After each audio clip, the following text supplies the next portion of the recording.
Hey everyone, welcome back to my channel. This is sort of a different video today because by now I'm sure if you have subscribed to a lot of us doing candle reviews or things like that, you're probably getting an alert in your email at about the same time.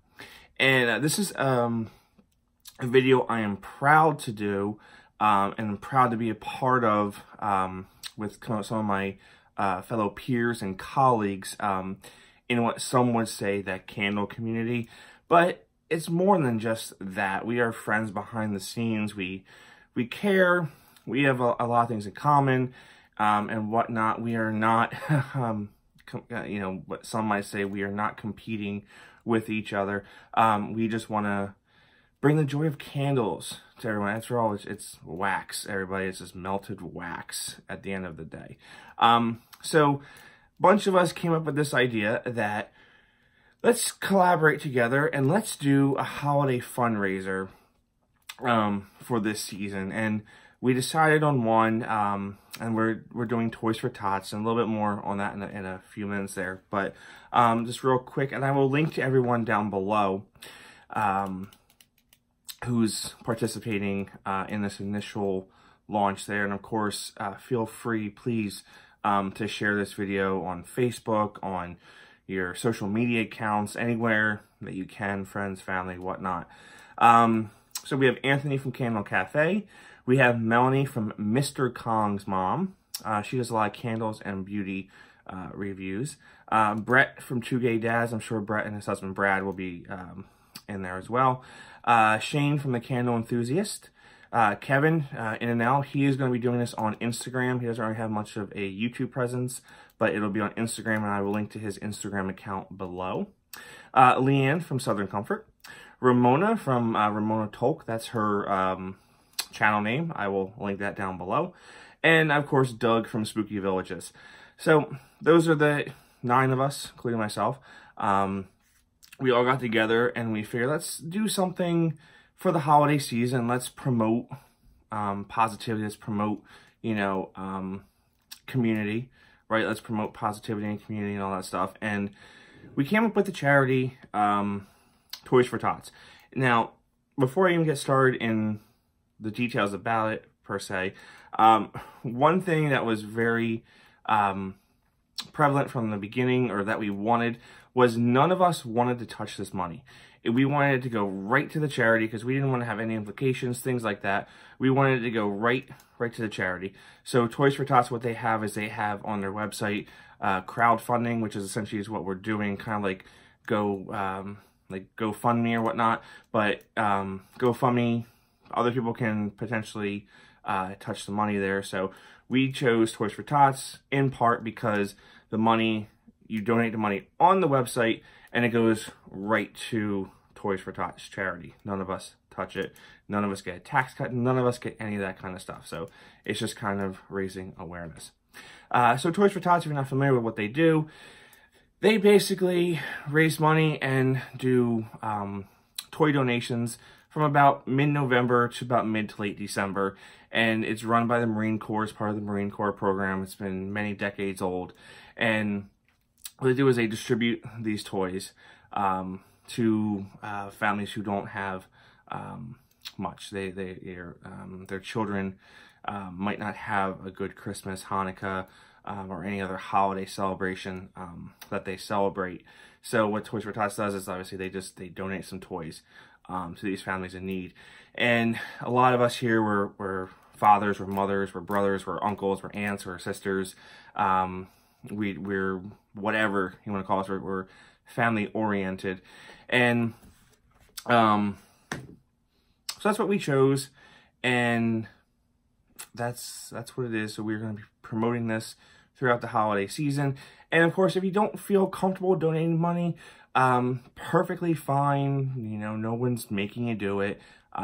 It's just something that we came up with. And if you don't feel comfortable donating money, maybe you can donate a toy or something like that at one of your local Toys for Tots drop-off locations. So to piggyback off of that, We also want to talk about some of our favorite holiday fragrances going into the holiday season. So here I have a few, and we'll start with one that came out last year, and it's from Bath and Body Works, and it's Snow Mountain Lodge. Really digging this scent last year, and this year it did come back in the blue White Barn Core collection. So this is an interesting one. It was part of Camp Winter last year. It showed up in test stores, and then it didn't show up in regular stores at the initial launch, and we weren't really sure if it passed. It was a whole big hunt going on. It was really an interesting scent, but the notes on it are smoked embers, pine, and patchouli essential oil. Essentially, if you like a really smoky, foresty scent, you really do get the embers in this. Now, to my nose, I love this one last year. I burned it. It was very good. I kept a couple of these because I had no idea if it was going to be coming back this year. It did. It's in the White Barn Core. It's a blue frosted glass. To my nose, it smells a little tweaked. I know some will differ. That's fine. But I think it does smell a little tweaked. So check it out. You might like it. And then we go to a classic. And that is Christmas from Kringle Candle. This is in the old tumblers when they made the single wick with the colored glass there. Of course, the white paraffin wax. This scent's a classic, guys. This is a classic. I do have a large 2-wick of it. I have it in the melts. I have it in the daylighter. It's just a very sweet, piney fir, more so fir. It does have the Siberian fir needles, cedarwood, sandalwood, musk, and wood. This is just a quintessential Christmas tree scent, basically. And the label on this is basically an ornament hanging from a Christmas tree there. So there's that. That's very nice. Love it. Now my all-time favorite. There's a story behind it. Holiday Bayberry. This is an old 2013 pour. This thing is a monster.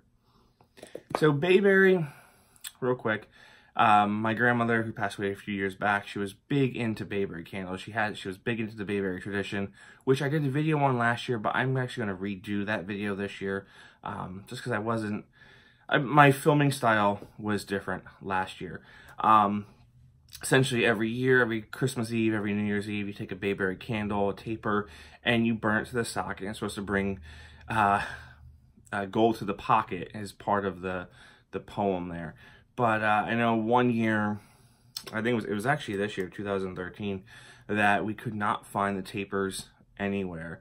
And we were at our local garden center for Christmas, Feeney's, and they carry Yankee Candle, and we got a couple of these. We got one for myself and one for her, this exact jar. This is actually her that actually inherited this when she passed away. So that's why this candle is very special to me. But it is also, to me, brings back so many fond Christmas memories with her. It brings back, even, as weird as it sounds, this reminds me of Christmas Mass, right? Because it has kind of like that incensey pine note. It's just great. It is just a great holiday candle, Christmas candle, however you want to say. Unfortunately, it's back this year from Yankee, but it's back as an online exclusive or catalog exclusive, so you won't find it in stores. I haven't even found it in Hallmark. Normally if things go online exclusive, they go to Hallmark, kind of like Glittering Star went to Hallmark, but it's an online exclusive with Yankee. Bed Bath & Beyond, I haven't seen it there either. So who knows what they're doing, but I know many folks are going to be very upset if this does eventually retire. The new Snow Dusted Bayberry has nothing on this. This is just, I mean, look at that. This is from 2013. It's a monster. It was one of their better years there. So that's what I have for you on the Christmas side of things with the candles. I will have more in depth, but this is basically just to kind of launch our campaign. Spread the word. We will be talking about this throughout the year, not throughout the year, but throughout the season. And I hope that we can do this again next year. Hope we can maybe switch it up, do a different charity. If you have any opinions, let us know in the comments down below. We will read them, and we'll talk about it, and hopefully it's successful. It's just something that we've been talking about for a few months now, and we're just like, we just want to do something. So, if you're on a wax ban, maybe you're not buying candles or wax products, maybe donate a few bucks here or there. Yeah, whatever. So yeah, that's what I have. And one more thing, they are a 97% 3% charity, which means that 97% of the donations go to the actual charity of getting the toys and whatnot, and 3% of that goes to the operating cost, which is from my research, our research, that's pretty much what a good charity is. And that 3% does not pay salary, just so you know. It only pays operating costs, transportation to get the toys and all that stuff. So it doesn't pay any kind of salaries. So we're not talking another big charity whose CEO gets a couple $1 million. So we're not talking that one. So, all right, guys. Well, thank you for watching. I am so proud to be a part of this. Let us know. What do you think? Is it a good idea? We think so. And hopefully we can do this again in the future. So you will see more content from me. This is just the kickoff to the holiday season because we have Thanksgiving right around the corner, and we are still in full force. So happy holidays, Merry Christmas, Happy Hanukkah, Happy Kwanzaa, Happy Festivus. We'll see more of you. So thanks for watching. Have a good one.